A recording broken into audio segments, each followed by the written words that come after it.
Thanks. Thanks, John. Thanks, guys. Thank you. Very nicely done. Thank you very much, and thank you all for being out today. I appreciate it.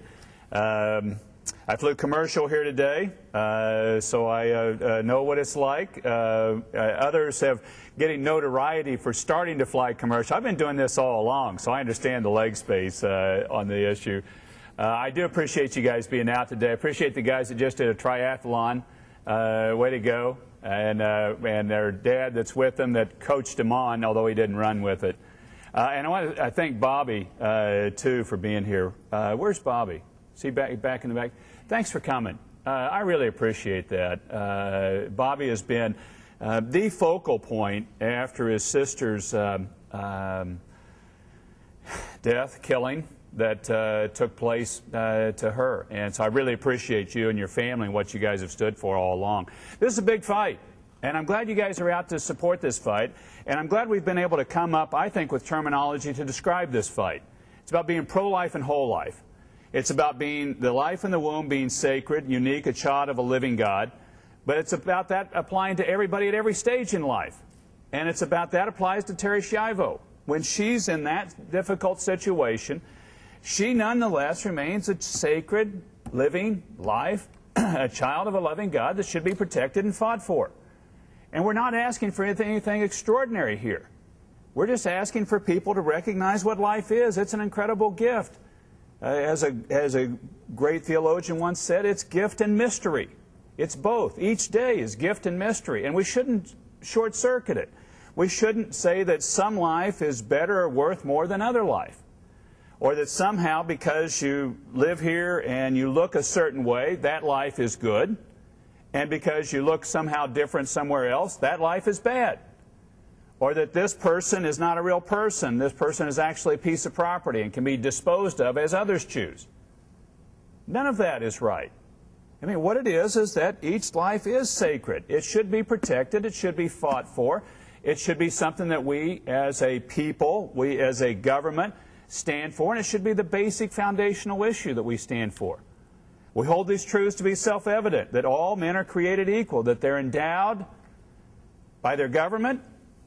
No, they're endowed by their Creator with certain inalienable rights, that amongst these are, let's see, what's the first word of that piece at that point in time? Amongst these are, what is it? Life. Life. I mean, that's the very start of it. And so if we short-circuit that by government, not by the Creator, but by government, what are we doing to our foundational thought, our foundational document? I mean, aren't we saying that, well, it was good then, but I guess it really doesn't apply in a technical age that we're in today? Or are we saying, well, they didn't know as much as we do now, so therefore we're not going to fight for life at this stage? Or are we going to say, well, some life is worth protecting, but other lives are not worth protecting? Or are we going to say, it just doesn't really apply? Or are we going to back up and we're going to say, no, it was right then and it is right now. It was true at that point in time when it was founded, and it's true now. And we're going to fight for it. I think that's the appropriate answer. That's the American answer. That's the answer that I think allows us to stand with authority around the world. When we value each life as sacred at each stage, at each place, then we're really standing for the best traditions of this country. And we can stand with moral authority around the world when other nations seek to do things that are harmful to individuals. Whether it's a genocide in Darfur, whether it's gendercide taking place in China, this new term, gendercide, where girls are aborted and killed because they're girls in utero. I mean, then we can stand with authority in places around the world. We can do it, and we should do it. What I love about this thought and this movement is it's a very pure, simple thought. It's readily understandable. It's not easily dissected and said, well, okay, you're right here, but I don't agree with you there. It's a thought that holds together. And I think it's a thought that, as a Republican in a Republican Party primary, it's a thought we can draw people into the party. We're saying that this applies. The beginning of life, the end of life. It applies to a child in Darfur. It applies to somebody in Congo. It applies to somebody that's in prison. And we're going to fight for each of these because we believe each of these lives is sacred. I think that just holds to the most noble of our traditions and our ways. Plus, you just heard a letter written by Norma McCorvey, who I had her and Sandra Cano testify at a hearing that I held in Washington when I chaired the Constitution Subcommittee of the Judiciary.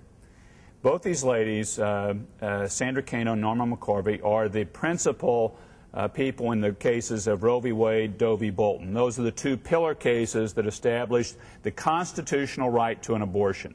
Those are the two pillar cases that did that. Both of the ladies state that these cases are built on lies. The factual basis is not accurate in Roe or Doe. In the case of Doe, Sandra Cano didn't even ask for an abortion. That's what she said in the Senate hearing. And Roe, of Roe v. Wade, said she lied in the, it was a lie that was in the affidavit.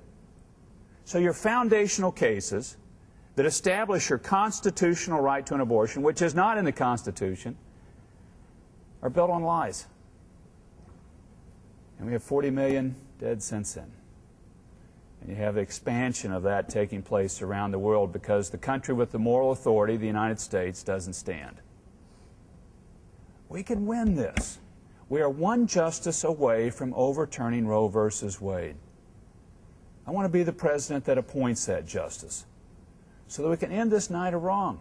And remember, in every abortion, there are at least 2 victims. There's one dead and there's one wounded. And I've worked with a number of the women in Silent No More campaign and about what they have experienced in going through this. They're going through this lie that once you abort the child, it's all over and you just move on with your life. There's no remnant. There's no holdover with this. It is a lie. It is a lie. And it's time we end it. Right now, we're aborting about 90% of our Down syndrome children. I plead with people not to do that. There are people that want to adopt Down syndrome children. Indeed, next week, if we get this pulled off right, Ted Kennedy and I will introduce a bill together to try to reduce this practice of aborting Down syndrome children on in utero testing. It's Ted Kennedy and myself. Don't gasp. We're going to get it. We're going to get it done. But to try to reduce it. If you see a Down syndrome child right now, go hug them because they're amazing that they even got here. And I want to conclude just on the point of Bobby Schindler and his sister Terry Schiavo. You're seeing a lot of push now on end-of-life issues, and that we should terminate life early. Life remains sacred. It remains sacred to the very end, no matter how difficult life is. Life is gift and mystery, and we don't understand why all these things happen or why difficulties occur. But we do understand it's a great gift. I met a lady in Pittsburgh, Kansas that really put a point on this for me. She was considering suicide. She had tried once earlier. Life was just terrible for her and really wasn't going well. And she decided to go out to the garage, start her car up, and commit suicide by poisoning herself carbon monoxide. She was headed out to the car, and this is a story she told me, and she said she was just hit with the thought that the 10th commandment on thou shalt not kill applies to yourself too. And I'd never thought of it that way, that this central thought in Judeo-Christian ethic, which is in most religions, that thou shalt not kill, that's in most major religions. It's what some would refer to as a natural law. You just know you shouldn't do that. It applies to yourself too. And that here's a fundamental ethic that we shouldn't be encouraging this, that most people are in a situation of end-of-life difficulty. Most are despairing and depressed, and you shouldn't be pushing them towards killing themselves. We had disability groups supporting this effort to not encourage assisted suicide from the standpoint that they hear this right to die becoming a duty to die. And it's not. We should fight for that life and for people in that circumstance, not encouraging the committing of death, of murder. So they're tough issues. They're deeply personal. They're family issues. But it is a fight worth fighting. And it's a fight we're ultimately going to win because we're right. We're right with our foundational documents. And it's the right thing to do for America. So thank you guys for being out and being a part of this pro-life, whole life tour. We're going to carry this message across the country and I believe around the world. God bless you all. Appreciate it. Thanks for coming.